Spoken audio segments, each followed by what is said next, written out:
Yan guys, nagbabad ako kahapon ng pork chop. Yan, nabili ko 3 piraso. Ngayon pinaghati-hati ko. Yan, babad na yan. Kahapon pa yan. Naging 6 siya guys. Yan, piperito na natin. At saka itong ating sibuyas. Itong ating panglasa. Mantika pa guys. Natin ng mantika.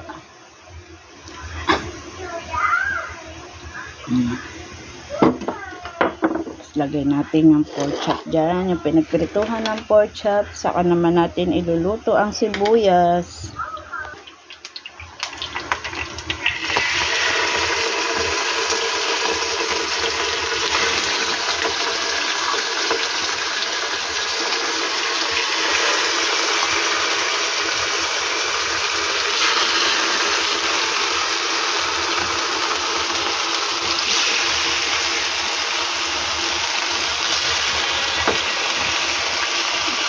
Yan ang ating pork stick guys.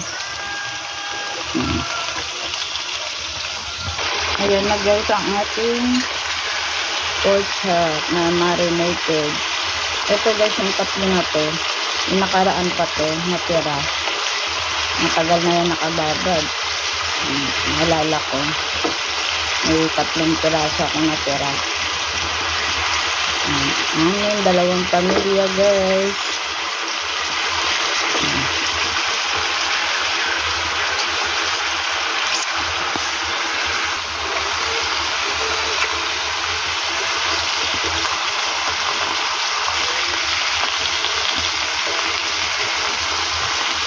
Papulahin lang natin siya guys. Tapos ibuhos natin yung ating pinagbabarang. Ayan, yummy na naman. Thank you guys sa pagsuporta sa aking mga munting video. Simpleng luto ni Nanay Lynn guys. Masarap, matagal nakababad, lalong sumasarap guys.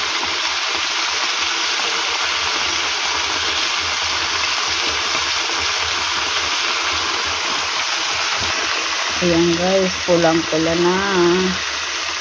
Pulang-pula na ang hasang natin. Ayan. Itirito ko muna yung ating sibuyas dyan guys. Lipat muna natin sa ating ibang lalagyan.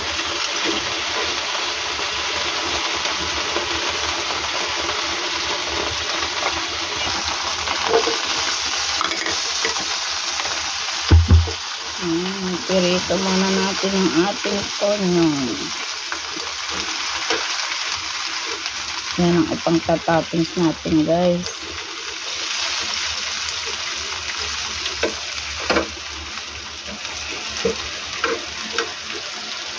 Malaki kasi yung sibuyas guys, naglagas-lagas.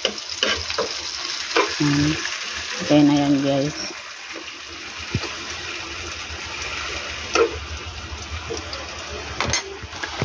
Guys, buhos na yung ating pinagbabarang. Yan.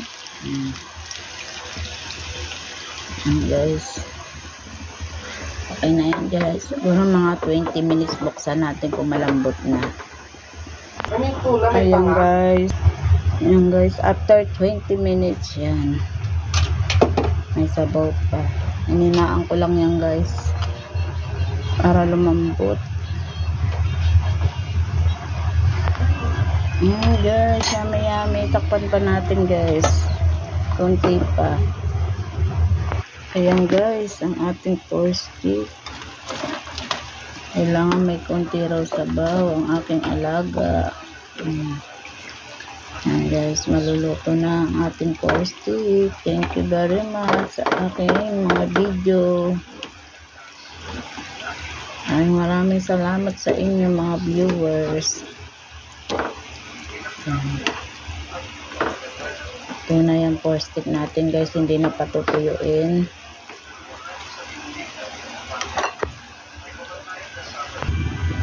Ayan guys, luto na. Thank you.